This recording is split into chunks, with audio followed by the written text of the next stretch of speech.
button for me. Oh, for 5 weeks we've talked about how God develops faith. And all that God wants to do in your life, He wants to do through faith. But we haven't exactly nailed down what faith is. Hopefully we're going to be able to rectify that a little bit this morning. First of all, I want you to know that the Greek word for faith is also the Greek word for belief, believing. Faith is believing in something. Believing is having faith into something. They are the same identical word. And there's a little bit more in the Greek language. It's not in the English language. I wish it was. In the Greek language, there's also this big element of trust in the whole believing, having faith in a person or a doctrine. There is this element of strong trust. Regardless, the word shows up 458 times in your Bible, and that's just your New Testament. I'm thinking faith could be important. I think everybody would say, I wished I had more faith. How do you do that? The Bible answers it pretty quick. Faith comes from hearing, that is, hearing the good news about Christ. So I think the very first thing we need to look at is, how are we going to get some more of it? Hopefully you're going to pick up some today through a message from the Word. Hopefully you'll pick up some in your small group through study. And when you just read the Bible at home, just for the sheer enjoyment of listening to God, hopefully you'll realize that that's also going to increase your faith. So very quickly, let me tell you what faith does. And I'm going to do this very quick because I have a 16-point sermon today, so if I don't go fast, we may not get out of here before evening. Number one, Tom, faith determines what God can do in my life. Jesus says, according to your faith, it will be done. God says, you got a choice.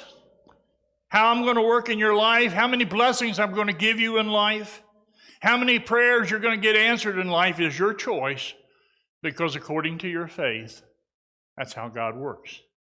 And number two, faith can solve impossible problems. Jesus says if you have a faith as small as a mustard seed, nothing will be impossible to you. Wow, what a verse. Some of you might be in impossible situations today, and maybe you need that verse. It doesn't take an awful lot of faith, but it has to be a big God that can handle our amount of faith. And again, Jesus, he comes back in number 3, Tom. If you believe, you will receive whatever you ask for in prayer.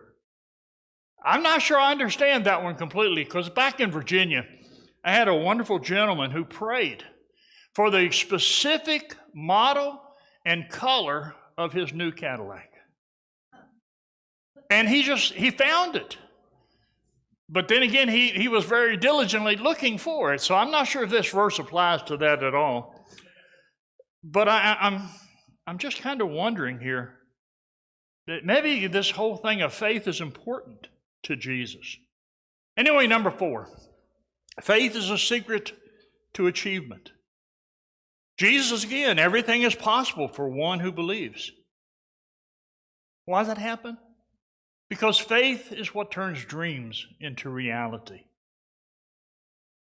Faith is what gives you confidence to move ahead. Wernher von Braun, he's a guy who started our space program way back when. He said, there has never been a single great achievement in history without faith. And number 5, faith is a basis for miracles. Jesus again. Anyone who believes in me will do the same works I have done and even greater works. I'm telling you what, I think I could study for about 10 years on Jesus' understanding of faith, and I probably still wouldn't get it completely. How many of you are doing greater works than Jesus today? Yeah, not me. But then again, it's Jesus who said this, that if you're a believer, you will be able to do the same works and even greater. I think there's kind of an answer. It's Jesus, when he was here, he did miracles in a very localized place. In fact, just where he was is where it happened. These days, when Christians pray, miracles happen all over the world, and in that sense, there is more of God working in the world than there was in the days of Jesus. Well, anyway, number 6, the lack of faith is a sin. Whoa, everything that does not come from faith is sin. I don't think I have a whole lot more to say about that. Number 7, faith is a way to please God. Without faith, it's impossible to please God. I think God just kind of enjoys it that way. And then number last, faith produces success. This is a victory that's overcome the world, even our faith. Faith is what gives you the ability to keep going on and going on. It is indispensable in our Christian lives. But I have a sneaky feeling that most Christians have no idea what faith really means. We're told to live by faith, but then we're not told how to live by faith. We don't have a working definition. Well, a lot of folk, they might say faith is trusting God.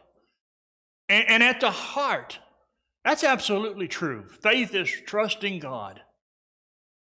But then again, how do you do that? How do you trust God in the middle of disaster or divorce or poor health? Faith is so important that I don't think there is a single definition that we can use. But we're going to try, again with 8. I don't know what it is about 16 points today, but I just wanted to see if I could pull it off in 2 hours' time. So here's 8 definitions of faith. I'm going to go a little slower on these, and we'll talk about them a little more. Number 1, faith is stretching my imagination. The Bible says God's able to do more than we could ever ask or imagine. Think of the greatest thing that could ever happen in your life now that's good and holy and spiritual. And God says, oh, I can beat that easily. I can do so much more than that. We had said several times in this series that we're finishing up that faith always starts by stretching the imagination. It begins with an idea or a concept or a vision or a dream, an image, a picture. God came to Abraham. He said, Abraham, I'm going to make you the father of a great nation. You're going to have a lot of children. Now understand, Abraham's 99 years old. And he's kind of looking to God saying, right, yeah, I am. And then God comes back and says, no, you are going to be the father of a great nation. In fact, let me take you outside for a second. It's nighttime. He says, look up there and count them stars for me real quick. Well, Abraham can't do that. But God comes back and says, well, that's how many children your nation is going to be. Your descendants will be as many as the stars. Faith always begins with a vision. Our faith has to begin with a vision. If we don't have a vision of what we want to do next month or next year, we're not living by faith. We're, I guess, just existing. Faith starts by stretching the imagination. Well, number 2, as we learned in the series, faith has taken the initiative. In Mark chapter 5, there's this lady. She has been sick for 12 years. She has a bleeding problem. And that made her ceremonially unclean in Jewish culture. Which means she had no social life. She couldn't go anywhere. She couldn't be among other people. But one day she heard that Jesus is coming to town, and she said to herself, if I could just touch the hem of his robe, I could be healed. And then she took the initiative. And she made a very daring act. She went out into the crowd. She pushes her way through the crowd, comes up behind Jesus, touches his garment, and is healed. Now, Jesus feels this. I mean, he knows what's going on. And he says, who touched me?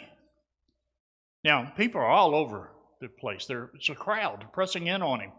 And Peter, who could sometimes be a complete idiot, a dork, Peter comes up with Who touched you? Are you serious, Jesus? Everybody's touched you. It's a crowd, don't you see, huh? And then Jesus says, who touched me? And sheepishly, this young lady comes around and says, I did. And then Jesus replies, daughter, your faith has healed you. Go in peace and be freed from your suffering. She took the initiative. Having faith is taking the initiative. She broke the rules. She went beyond the boundaries. She took a chance. And because of that initiative, she was healed by faith. Hey, I tell you what, faith is the antidote to procrastination. Faith is when you decide to actually start doing what the dream entails. It's committing yourself to action. Stretching your imagination and taking the initiative. And number 3, faith is risking a failure. Paul says we walk by faith, not by sight. Faith means going out into the unknown, and we call the unknown unknown because it's not known to us. And there's always that element of risk. It's letting go of those moments of security. It's saying, I'm going to face my fears, I'm going to face my failures, I'm going to get out of the boat, like Timmy said this morning. Faith is kind of like a trapeze artist. You know where they swing side to side in a circus usually? There's always a moment of truth for these men and women. 2 things go through their minds. Number 1, they're thinking, if I'm going to grab onto that guy, I got to let go of this. And that's a risk. There's a lot of fear in that because I have to let go of the security of where I am in order to go to where I want to go. Then the other thing goes through their mind is, I don't have all day because with every little swing, the distance becomes greater. The risk becomes higher. And so if I don't do it now, I might not be able to do it at all. I like that idea about Peter walking on the water. He risked failure. He could have drowned. But you know, the point about that whole thing is that he had to get out of the boat to even try. You know? That's what we have to do. We have to risk the fear, the possibility of failure. I mean, we're expecting investing our time, our money, our energy, our reputation, all of that isn't going to be on the line when I try to take that dream. Either for me or for this place. It's a risk. Number 4, faith is expecting the best. Jesus said this, according to your faith, it will be done to you. You expect God to answer. You expect God to provide a solution. You expect things to work out. You expect that it will be a success. You expect that it will all fall into place. Because that's faith in action, wanting the best. Now, the truth is that's not the way it works for most of us. We tend to set ourselves up for what we expect to see. We hear what we expect to hear. We act the way we expected to act. We feel the way we expected to feel. You know, somebody said, we either say, good morning, Lord, or good Lord this morning. It's our choice. And unfortunately, most of us take the negative one, rather than trying to expect the best.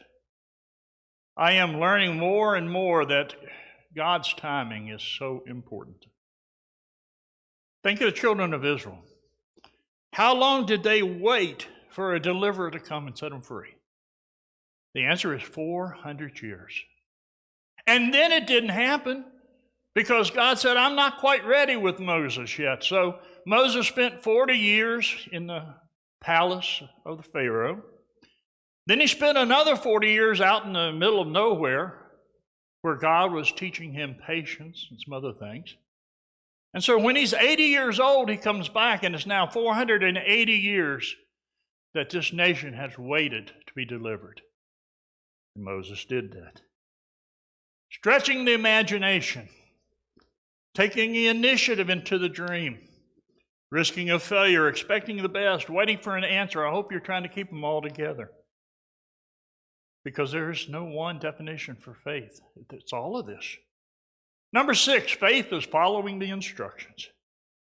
Even when they don't seem logical or rational, or you don't understand why they're there, faith is obeying the instructions. By faith, Abraham, when he was called to go to the place he would later receive as his inheritance, obeyed and went even though he did not know where he was going. Man, you talk about miracles. God says, Abraham, I need you to move. Abraham said, okay. Where to? You don't need to know. I'll tell you later. Abraham says, well, how soon are we going to move? God says, right now. Abraham says, well, how do I know if I'm there? How will I know where I'm going? God says, don't worry about it. I'll tell you sooner or later. Abraham says, well, God, how long is all this going to take? And God says, hey, don't worry about it. I'll decide sooner or later. I called this a miracle, and I'll tell you why it's a miracle. Because with all of that just happening, Abraham goes home and tells his wife, honey, we're moving. Is that okay with you? That was the miracle. That took faith. More for Sarah than Abraham, I suspect. Faith is obedience. Faith is following the instructions. Remember the story of Gideon? Gideon gathers 32,000 soldiers to fight the enemy. And God says, well, that's just a bit too many. I tell you what, we'll keep these 300 people. Rest of you can go home. And Gideon looks at God. He says, I certainly hope you have a lot of artillery and air power somewhere. And God says, nah, I don't have any of that.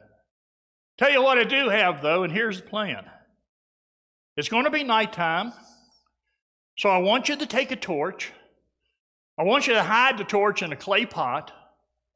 And then also I want you to take a trumpet, most likely one of those shofars that you hear blowing all the time. And Gideon goes something like, seriously? How am I going to win a battle with 300 people doing that?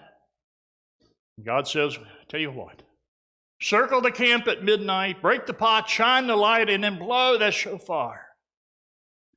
The amazing thing in all of this is that Gideon actually did it. The enemy was so surprised and so terrified they started attacking and killing each other. And the battle was won without even fighting. Has God ever asked you to do something you didn't understand or didn't make sense to you? Or maybe you didn't even agree with it. You might have said something like, but Lord, I'm suggesting that we stop that. Don't ask questions, just do it. Faith is following the instructions. Faith is obeying and trusting, even when you're not understanding it all that much. Proverbs says, trust in the Lord and don't lean on your own understanding. Follow the instructions. By the way, everybody in here realizes what a crazy time this is for our culture. So many things happening, so many debates about this, that, or the other.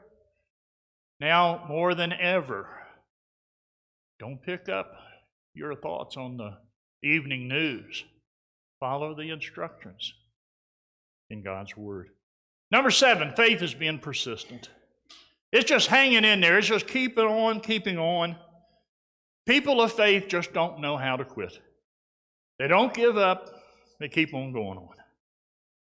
Even though you don't see the answer, you keep on trying. You keep working on the marriage or at the job. You keep believing that there is going to be a breakthrough with your health. Look at Noah. I love these Old Testament characters. God says, you're going to build me an ark. Noah says, what's that? And God says, well, that's kind of like a really big boat. And then there's going to be a flood come up from the rain. And Noah goes, what's rain? You see, until the time of Noah, it had never rained. The Bible says that the ground was just moisturized from a mist that rose in the ground itself.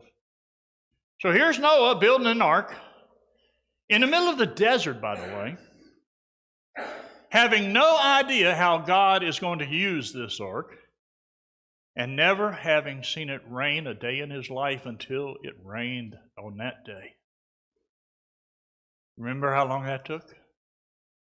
120 years. God doesn't seem to be in a rush to do a lot of things some days. And all the neighbors come out and start watching Noah. You know, kind of like they did on Field of Dreams when the guy starts plowing under his cornfield.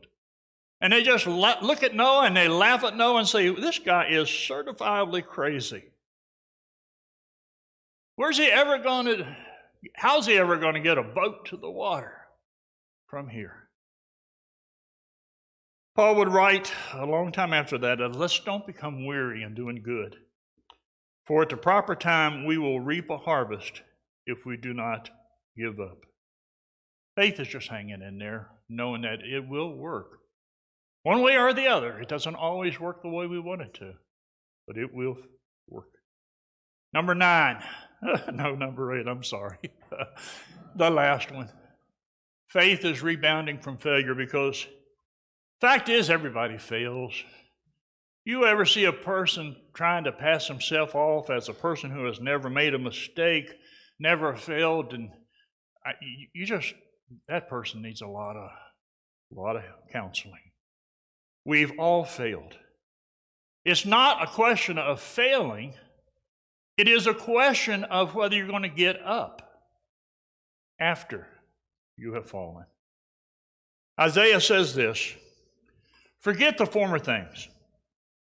Do not dwell on the past. See, I'm doing a new thing. Now it springs up. Do you not perceive it? I'm making a way in the wilderness and streams in the wasteland. God simply promises to bring success where there has been failure.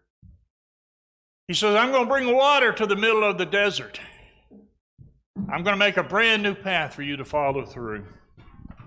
Faith ultimately is looking to your future. There is not much about faith that has to do with your past. Faith is what's going to happen tomorrow and next week and the week after that. I'm suggesting that we need men and women of faith at Community. I'm suggesting that all of us need to stretch our faith because we have become complacent. We've become lazy. What we need, though, are men and women of faith. I'm going to ask you to stand as the praise team leads us in one final song this morning.